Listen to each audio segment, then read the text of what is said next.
Bismillahirrahmanirrahim. Assalamu alaikum everyone. Hope you are all doing well. Welcome back to my channel.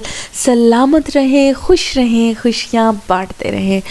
ज़ाहिर है अगर आप जा रहे हैं इस मुबारक सफ़र पर तो इस पर जाने से पहले आपके दिल में बहुत से क्वेश्चंस होते हैं कि हम कितना बजट साथ लेकर जाएं, कितने पैसे साथ लेकर जाएं और हम मनी कहाँ से एक्सचेंज करवा के जाएं या वहाँ से करवा लें, इधर से करवा लें।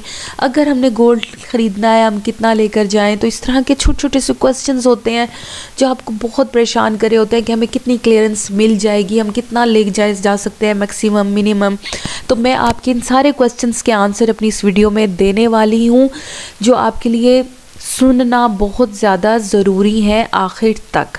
और इसके अलावा भी बहुत सारी इन्फॉर्मेशंस आपके इस मुबारक सफ़र से रिलेटेड मैं अपने चैनल पर कर चुकी हूँ शेयर, वो भी ज़रूर देखिएगा और मेरे चैनल को कीजिए सब्सक्राइब, क्योंकि आने वाली हर इम्पोर्टेंट इन्फॉर्मेशन आपके पास उसी सूरत में पहुँच सकती है कि जब आप करेंगे मेरे चैनल को सब्सक्राइब और बेल आइकन को करेंगे, घंटी बजाएंगे, घंटी, तो आपने घंटी को कर देना प्रेस और बस चुप करके मेरी एक वीडियो को पूरा सुन लीजिए। बहुत काम आने वाली हैं ये इन्फॉर्मेशंस आपके लिए कि आपके लिए बेस्ट क्या होगा, वहाँ पर कितने पैसे लेकर जाना ज़रूरी होंगे। सो जनाब, अब ये क्वेश्चंस हैं आपकी अपनी ज़ात से करने वाले। आपको अपना पता है, ज़्यादा मुझे नहीं पता कि आप कितने दिनों के पैकेज पर जा रहे हैं। आपने अगर अपना उम्रा पैकेज किसी एजेंट के थ्रू करवा लिया है तो जाहिर है आपकी टिकट, आपकी रिहाइश, आपकी ट्रांसपोर्टेशन वो डन हो गई, उसका ख़र्चा आप दे गए हैं। आपने अपना पैकेज 2 में, 3 में, 4 में, लाख में करवा लिया है, आपके ऊपर डिपेंड कर रहा है ना आपने अपना पैकेज कैसा करवाया है, उसमें क्या कुछ आपने इंक्लूड करवाया और क्या एक्सक्लूड करवा दिया है उस पैकेज में। यानी आपने ऑनलाइन पैकेज अगर करवाया उसमें अपना ट्रांसपोर्टेशन रखवाई है, रिहाइश रखवाई है, टिकट है आपकी, तो आपने क्या उसमें शामिल कराया है, क्या नहीं कराया, यह आपको पता है। अब मैं आपको सबसे पहले ये मशवरा दूंगी और ये इन्फॉर्मेशन आपके लिए भी ज़रूरी है ये जान लेना, अगर आपने ज़ियारात इंक्लूड करवाई भी हुई हैं, ऐड भी करवाई हुई हैं अपने पैकेज में, तो भी आप अगर जाना चाहते हैं गारे सौर पे, गारे हीरा में, तो मैं आपको बताऊं ये जो पैकेजेस में ज़ियारत करवाते हैं ये आपको नीचे से करवाते हैं। ये आपको इतना टाइम नहीं देते कि आप ऊपर जाकर ज़ियारत करके गारे हीरा की, गारे सौर की आ जाएं। वो आपको नीचे से उतार देंगे, आपको कहेंगे कि आप यहीं से दुआ कर लें, ज़ियारत कर लें, हमने इतना टाइम नहीं देना, इतना टाइम नहीं दे सकते, हमने आगे जाना है, ठीक है। तो आपको ख़ुद से जाना पड़ेगा गारे हीरा की, गारे सौर की ज़ियारत करने के लिए। तो उनकी टैक्सीज़ के किराए आपने अपने बजट में शामिल करने हैं अगर आप उन जगहों पर ज़ियारत करने के लिए जाना चाहते हैं। यह आप पर अपने ख़ुद पर डिपेंड करता है कि अगर आप कुछ अफराद मिलकर एक टैक्सी करवाते हैं तो वो किराया आप आपस में तकसीम भी कर सकते हैं। तो ये तरीके होते हैं कुछ अपने बजट को अगर आप कम करना चाहते हैं तो आपको ये तरीके ढूंढने होंगे। और वो तरीके किस तरीके से ढूंढने होंगे, अगर आपका मकसद सिर्फ वहाँ पर सिंपली उम्रा करना है और अच्छा मुनासिब रेट में अच्छा खाना, अच्छी जगह से खाना है और कुछ हल्की फुल्की सी तबरुकात लेकर वापस अपने मुल्क वापस आना है, तो आप कम बजट में भी जाकर आ सकते हैं। लेकिन ये आपके ऊपर अब डिपेंड कर रहा है कि आप अगर 5 स्टार होटल में या बड़ी बड़ी आउटलेट्स में जाकर खाना खाना चाह रहे हैं तो आपको उस हिसाब से अपने पास पैसे रखने होंगे। जाहिर है आपका जो मेजर ख़र्चा वहाँ जाकर होता है वो आपकी शॉपिंग का होता है और आपके फूड का होता है। इसके अलावा आपकी डन हुई होती हैं रिहाइश भी, ट्रांसपोर्टेशन भी, टिकट्स भी, तो वो तो ऑलरेडी डन होती हैं। तो आपको शॉपिंग क्या करनी है ये भी तो आपका अपनी खुद से करने वाला क्वेश्चन है ना। अब मुझे ये आइडिया नहीं कि आपने वहाँ जाकर गोल्ड ख़रीदना है या नहीं ख़रीदना, आपने वहाँ जाकर शॉपिंग किस किस्म से की करनी है। आपने अगर वहाँ से अबाए ख़रीदने हैं तो मैं आपको अबायों का भी एक आइडिया दे दूँ कि आपके पास अबाए कितने ख़रीदने हैं तो आपके पास उसके पैसे कितने होने चाहिए। एक अच्छा अबाया भी अगर आप अच्छा ख़रीदेंगे एक अबाया तो वो 70 रियाल से कम का नहीं मिलेगा। अच्छा अबाया की बात करी हूँ, आपको वहाँ से 40 रियाल का भी मिल जाएगा अबाया, 30 रियाल का भी मिल जाएगा, 50 रियाल का भी मिल जाएगा, लेकिन वो इतने फ़ाइन नहीं होंगे। लेकिन एक अच्छा अबाया ख़रीदने के लिए आपके पास कम से कम, यानी जितना आप गुड़ डालेंगे उतना मीठा होगा, तो आप अगर ज़्यादा से ज़्यादा पैसे देंगे तो आपको और भी अच्छे से अच्छे अबाए मिल जाएंगे। लेकिन अगर आप एक मुनासिब अच्छा अबाया लेना चाह रहे हैं तो आपको 80 रियाल से कम का नहीं मिलेगा, उससे कम कीमत के भी मिल जाएंगे लेकिन उतने फ़ाइन नहीं होंगे। अच्छा, ये मैंने आपको आइडिया, जो मेजर एक शॉपिंग ख़वातीन वहाँ जाके करती हैं ना, वो अबाए का करती हैं, गोल्ड का करती हैं।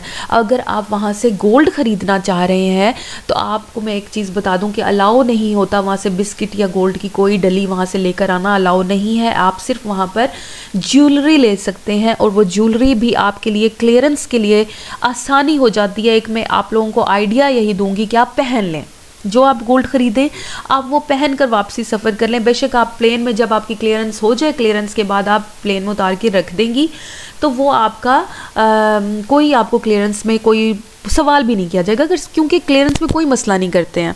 जो आप यहाँ अपने मुल्क से जाते हैं ना तो थोड़े से क्वेश्चंस होते हैं, लेकिन वहाँ से इतना क्वेश्चनिंग नहीं होती। मैं पर्सनल एक्सपीरियंस आपके साथ सऊदी अरेबियन एयरलाइन का ही शेयर कर रही हूँ कि उन्होंने कोई क्वेश्चंस किसी किस्म का नहीं किया। हमारे पास जितनी अमाउंट थी, जितना गोल्ड था, कुछ भी था, उन्होंने कोई भी क्वेश्चनिंग नहीं की क्योंकि मैंने वो पहन लिया, कुछ भी नहीं। वो चेकिंग करते हैं, ओके कर देते हैं।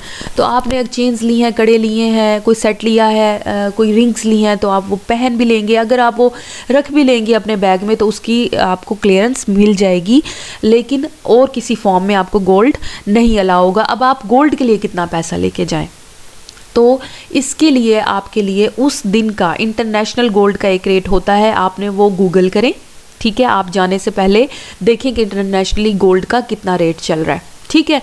अब आप वो गोल्ड का जितना रेट है और आपने जितने तोले सोना ख़रीदना है ना वहाँ जाकर, आप उतना पैसा अपने बजट से अलावा रखें। यानी आपने जो अपना फूड का बजट बनाना है ना, मैं फ़ूड के बजट की तरफ भी आती हूँ। आपने जो अपना एक शॉपिंग का फूड का बजट बनाया है, आपने गोल्ड का पैसा अलग से रखना है। उतना अपने जहन रख कर, आपको अपना पता है कि इतना हमने गोल्ड ख़रीदना है, आप उतना पैसा अपने पास रख लीजिए। उसके अलावा आपने वहाँ से शॉपिंग जो करनी है उसके भी मैं आपको बता चुकी हूँ कि अबायास कितने हैं, तस्बीहाँ कितनी है। एक तस्बीह जो आपको क्रिस्टल तस्बीह वहाँ से मिलेगी वो आपको 2 से 3 रियाल में एक क्रिस्टल तस्बीह मिलती है, वो आप खुद तरतीब दी लीजिए आपने कितनी तस्बीहात ख़रीदनी है। उसके अलावा आपने वहाँ से और खजूरें और ये सारी चीज़ें जो ख़रीदनी है आपके ऊपर डिपेंड कर रहा है ना आपने कितनी ख़रीदनी है। आपको वहाँ से 35 रियाल की 1 kg आपको अजवा मिलेगी। अजवा खजूर का मैं आपको बता रही हूँ, 35 रियाल वहाँ पर जो मैं आपको अपना रेट, जिस वक्त मैं गई हूँ रिसेंटली तो ये रेट था। तो इस हिसाब से आप अपनी शॉपिंग जो करेंगे तो उसको आप अपने हिसाब से तरतीब ये देंगे। बात हो गई यहाँ पर ख़त्म गोल्ड की और शॉपिंग की, ठीक है। ये आप पर डिपेंड कर रहा है आपने क्या शॉपिंग करनी है, कितनी करनी है, आप उसको हिसाब दे लीजिए। अब है खाने की बात। खाना आपको मैं अपनी वीडियो में शेयर कर चुकी हूँ कि आपने वहाँ से अपनी एक वीडियो बनाई है, वो ज़रूर देखिएगा कि कम पैसों में मुनासिब आप खाना कहाँ से कितने का खा सकते हैं। फ़र्ज़ कीजिए आपने एक वक्त का खाना, मुनासिब खाना खाना है, तो एक वक्त का आपको नाश्ता करें या खाना करें, 20 रियाल का आपको खाना मिल गया वहाँ से। उसके अलावा दिन में आप कितना ख़र्च कर लेंगे, आप 60 रियाल का खाना खा लेंगे। अगर अब मैं कम की बात कर रही हूँ, क्योंकि अगर आप बड़ी बड़ी आउटलेट्स में जाके बैठेंगे, बड़े खानों होटल्स में, शॉप्स में, फूड शॉप्स में जाके बैठेंगे तो ज़ाहिर है आपको ज़्यादा पैसे लगेंगे। अगर आप जाके हरम के पास ही किसी बड़े होटल में जाके चाय पी लेंगे तो आपको 30-35 रियाल की भी 2 कप मिल जाएगी चाय। तो इससे अगर आप कम की तरफ आएंगे तो आपको कम पैसों में भी मिल जाएगी। तो इसी तरह आपके फूड के लिए भी आपको क्या खाना है, कितना खाना है और खाने के लिए क्या आप करना चाह रहे हैं। फ्रूट्स लेना चाह रहे हैं अपने साथ तो उसका भी है कि आपको फ्रूट्स 10 रियाल में आपको डेली फ्रूट होंगे। अगर आपने डेली फ्रूट लेने हैं 10 से 15 रियाल आपके पास फ्रूट्स के भी होने चाहिए। आपके खाने के लिए आपके पास डेली के 60 रियाल, थोड़े मतलब मुनासिब खाने की बात कर रही हूँ, जो आप आम एक हाजी बंदा जाएगा। अगर आप 3 टाइम खाएंगे तो आपके पास 60 रियाल, अगर आप 2 टाइम खाएंगे तो आपके पास 40-50 रियाल होने ज़रूरी हैं। उसके अलावा आपने वहाँ पर और क्या करना है, आपने वहाँ पे सिम्स ख़रीदनी है, पैकेजेस करवाने हैं अपना। ये तो मैं आपके साथ इंशाल्लाह अपनी आने वाली वीडियो में सिम्स के ऊपर एक आपको बहुत अच्छी गाइडलाइन देने वाली हूँ। आपको पैकेजेस के बारे में बताऊँगी, बेस्ट नेटवर्क्स के बारे में बताऊँगी। तो उसके लिए मेरे चैनल को सब्सक्राइब ज़रूर कीजिएगा, तो आपको ज़रूर नोटिफिकेशन मिलेगा मेरी हर आने वाली वीडियो का।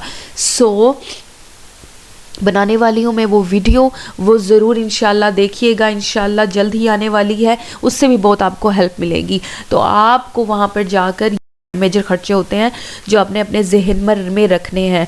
टू कंक्लूड मैं आपको ऑन दी होल ये मशवरा दूंगी कि आप वहाँ पर जो जा रहे हैं ना, आपका मेजर जो खर्चा है वो फूड का है और शॉपिंग का है। और ये 2 क्वेश्चंस ऐसे हैं जो आप अपने आप से ही करेंगे कि आपने वहाँ से शॉपिंग कितनी करनी है, ये आपको अपना पता है। आपको वहाँ पे कैसा खाना खाना है, ये आपको पता है। वैसे एक इंसान को जितनी मनी लेकर जाना अलाउ है ना, इंटरनेशनल अगर आप सफ़र करेंगे तो आपको $5000 जितनी अमाउंट आप इंटरनेशनल सफ़र में अपने साथ लेकर जा सकते हैं। तो आप अपने रियाल को कन्वर्ट करके डॉलर्स में देख लें कि आप कितने रियाल लेकर जाकर सऊदी अरब लेकर जा सकते हैं। तो $5000 जितना अमाउंट अलाउ होता है इंटरनेशनल सफ़र करने के लिए, तो वो आप ज़्यादा से ज़्यादा इतना लेकर जा सकते हैं। और हाँ, आप वहाँ से कोई भी चीज़ ज़्यादा सूरत में नहीं लेकर आ सकते। आप जैसे कि लोग वहाँ जाकर बिज़नेस पॉइंट ऑफ व्यू के लिए बहुत ज़्यादा कपड़े वगैरह पैकेट्स ले आते हैं, वो अलाउ नहीं करते। अगर आप कुछ लाखों का सामान वहाँ से लेकर आ रहे हैं, जी आप 5 लाख से ज़्यादा के कपड़े वहाँ से लेकर आ रहे हैं, तो वो आपको अलाउ नहीं करेंगे, क्योंकि जो तिजारत के घर से करते हैं उनके पास तो लाइसेंस होते हैं ना। इस तरीके से आप मेकअप से अपना रोज़मर्रा का इस्तेमाल का मेकअप है वो आपको अलाउ होगा, और किसी सूरत में आपको वो चीज़ें अलाउ नहीं करते किसी भी किस्म की पैकिंग्स में ज़्यादा। उम्रा करने के लिए आप वहाँ पर जा रहे हैं, आपने सिर्फ उम्रा करना है, अपनी हल्की फुल्की सी आपने शॉपिंग करनी है, आपने अपना खाना करना है। तो मेरा आपको पर्सनल यही मशवरा होगा कि आपको 3000 से 5000 रियाल आपके लिए एनफ होंगे। बहुत आप खुला डुला वहाँ पर बहुत आराम से, आप बहुत अच्छे तरीके से वहाँ पर रह लेंगे, अपना अच्छा खाए पिएंगे, अच्छी से ज़ियारत भी कर लेंगे, अच्छे से थोड़ी बहुती जो आपने शॉपिंग करनी है वो भी कर लेंगे। तो ये आपके लिए बहुत एनफ होने वाला है। मेरा अपना पर्सनल एक्सपीरियंस जो था मैंने आपसे वो शेयर करना है। बाकी हर इंसान को अपनी ज़रूरियात का, अपनी पसंद नापसंद का उसका पता होता है कि यार मैं क्या अफोर्ड कर सकता हूँ, मैंने कितना करना है, मैंने कितना नहीं करना। और अगर आप ब्रांड कॉन्शियस हैं, आप स्टार होटल में भी रह रहे हैं, आप वहाँ का खाना भी खा रहे हैं और आप ब्रांडेड ही चीज़ें वहाँ से ख़रीदेंगे भी, तो ज़ाहिर है फिर तो आप जितना गुड़ डालें उतना आप मीठा पाएंगे। तो आपके लिए ज़्यादा से ज़्यादा ही लेकर जाना ही मुनासिब होगा अगर आप ज़्यादा उस पर सफ़र करेंगे तो। अच्छा, एक बहुत ज़रूरी क्वेश्चन ये पूछा गया है कि मनी कहाँ से हम एक्सचेंज करवाएं, यहाँ से करवा कर जाएँ अपने मुल्क से या वहाँ जाकर करवाएं। तो मैं आपको मशवरा मेरा यही है कि आपके लिए दी बेस्ट हो जाएगा अगर आप अपने मुल्क से ही मनी एक्सचेंज करवा कर चले जाएंगे, क्योंकि किसी किस्म की आपको फिर टेंशन नहीं होगी। आपने वहाँ पहुँचना है, ज़ाहिर आप डिफरेंट मुल्क जा रहे हैं, आप वहाँ जाकर देखेंगे भाई कहाँ से हमने मनी एक्सचेंज करवानी है, आपका टाइम भी वेस्ट होगा। आप वहाँ से सीधा पहुँचते हैं, आपका उस वक्त दिल यही होता है कि डायरेक्ट हम होटल सामान रखें, हम उम्रा करने के लिए जाएँ, हम दरमियान में कहीं किसी रोले में फंसे ही ना। आपने वहाँ जाकर सिम ख़रीदनी होती है, जिनके पास सिम्स हैं वो उन्होंने बैलेंस डलवाना होता है, ये खर्चा करना होता है जिसके लिए रियाल चाहिए होते हैं, आपने खाना खाना होता है उसके लिए फ़ौरन रियाल चाहिए होते हैं। ज़ाहिर आपकी मनी वहाँ पर काम नहीं करनी होती। तो बजाय इसके कि आप वहाँ जाके मनी एक्सचेंज ऑफिस पहले जाएँ, वहाँ जाके आप अपना मनी एक्सचेंज करवाएं, उससे बेस्ट यही रह जाएगा। ज़ाहिर ऑप्शन है वहाँ भी है, आप जाके एक्सचेंज करवा सकते हैं नो डाउट, लेकिन आसानी इसी में है, टेंशन ख़त्म हो जाएगी। आप अपने मुल्क से ही मनी एक्सचेंज करवा जाएं तो वो आपके लिए बेस्ट रह जाएगा। अगर आपको आई है ये मेरी वीडियो पसंद, तो मैं आपको जिस तरह पहले कह चुकी हूँ, तो मेरे चैनल को कर दीजिएगा सब्सक्राइब और दुआओं में मुझे ज़रूर याद रखिएगा। आपकी दुआओं की हमेशा रहती हूँ तलबगार। खुश रहिए, सलामत रहिए, जीते रहिए। अल्लाह हाफिज़।